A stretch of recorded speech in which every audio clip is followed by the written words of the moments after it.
আল্লাহকে অস্বীকার করলে কুফরি হবে তো নাকি? রসুলকে অস্বীকার করলে কুফরি হবে? হবে তো নাকি? হ্যাঁ, যেমন আল্লাহ পাককে অস্বীকার করলে কুফরি হবে, মানুষ কাফের হয়ে যায়, তেমন রাসূলুল্লাহ সাল্লাল্লাহু আলাইহি ওয়াসাল্লামকে অস্বীকার করলেও মানুষ কাফের হয়ে যায়। এই জন্য ঈমান রাখতে হবে আল্লাহর উপরে যতটা, অতটাই ঈমান রাখতে হবে রাসূলুল্লাহ সাল্লাল্লাহু আলাইহি ওয়াসাল্লামের উপরে, নবীদের উপরে ঈমান আনতে হবে। আর ওয়াল ইয়াউমিল আখির, আর আখিরাতের দিনের উপর ঈমান আনতে হবে, মানতে হবে এই দুনিয়াটা আমাদের শেষ দুনিয়া নয়, এই দুনিয়াটা আমাদের সব কিছু নয়, আমাদের মরণের পর একটা দিন রয়েছে, একটা জীবন রয়েছে, মানতে হবে তো নাকি? ঈমানদারের বিশ্বাস কি দুনিয়া আসলাম, দুনিয়া শেষ হয়ে গেল, বাস আমাদের পরকালে তোলা হবে না? হ্যাঁ, ওয়াল বাসি বাদাল মাউত, পরে আমাদেরকে তুলবে, আমাদের হিসাব নিকাশের কাঠ করে আমাদের দাঁড় করানো হবে। দুনিয়াতে আমরা কে কি করেছি সব হিসাব আমাদেরকে সেদিন আমাদেরকে দিতে হবে।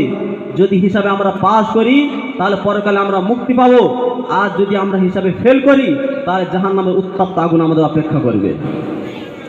আল্লাহ পাক জাহান্নামের আগুন থেকে আমাদের হেফাজত করবে, সকলে বললে আমিন। যাই হোক, আল্লাহ জাল্লা জালালহু আমাদের ঈমানদার বানিয়েছেন।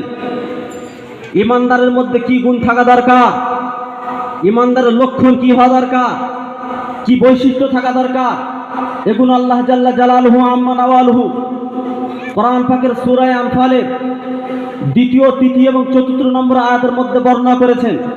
তিনি বলেছেন, ইন্নামাল মুমিনুনা আল্লাযীনা ইযা যুকিরাল্লাহ ওয়াজিলাত কুলুবুহুম ওয়া ইযা তুলিয়াত আলাইহিম আয়াতুহু যাদাতুহুম ঈমানা ওয়া আলা রাব্বিহিম ইয়াতাওয়াক্কালুন। ঈমানদার হতে গেলে তার প্রথম বৈশিষ্ট্য হলো ইযা যুকিরাল্লাহু ওয়াজিলাত কুলুবুহুম। ঈমানদারের সামনে যখন আল্লাহ জাল্লা জালালহু আম্মা নাওয়ালহুর নাম নেওয়া হবে তখন ঈমানদারের দিল ভয়ে কম্পিত হয়ে উঠবে। ঈমানদারের দিল কি হয়ে উঠবে? ভয়ে কম্পিত হয়ে উঠবে। আল্লাহ পাকের নাম শোনা মাত্র ঈমানদারের দিলটা ভয়ে কম্পিত হয়ে উঠবে। এটাই হলো ঈমানদারের প্রথম গুণ। অর্থাৎ মানুষের মধ্যে আল্লাহ পাকের ভয় থাকাটা এটি ঈমানদারের প্রথম এবং প্রধান গুণ।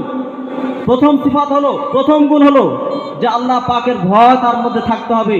যদি আল্লাহ পাকের ভয় কারোর মধ্যে না থাকে তাহলে সে ঈমানদার হতে পারবে না।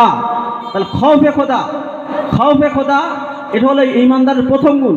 আর এই খৌফে খোদাটা তৈরি হয় জিকিরে খোদা থেকে। এই জন্য আল্লাহ রাব্বুল আলামিন বলেন, ইযা যুকিরাল্লাহ, যখন জিকিরে খোদা তার কাছে আসবে, ওয়াজিলাত কুলুবুহুম, খৌফে খোদাটা তার মধ্যে তৈরি হবে।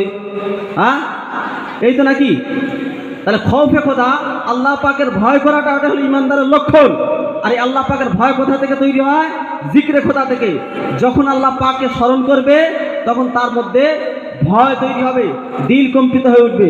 কারণ আল্লাহ জাল্লা জালালহু আম্মা নাওয়ালহু বিশাল এই পৃথিবীর মালিক, বিশাল ক্ষমতার মালিক। তিনি মুহূর্তের মধ্যে কাউকে চাইলে ফকির করতে পারে আর চাইলে কাউকে আমির করতে পারে। পারে কি না? পারে না? চায়ের দোকানদারকে হিন্দুস্তানের প্রেসিডেন্ট বানাতে পারে না? পারে না? পারে তো নাকি? চায়ের দোকানদারকে যদি হিন্দুস্তানের প্রেসিডেন্ট বানাতে পারে, নমরুদের মতন বাদশাকে জুতো মারতে মারতে দুনিয়া ত্যাগ করতে পারে না? পারে না? পারে তো নাকি? তাহলে আল্লাহ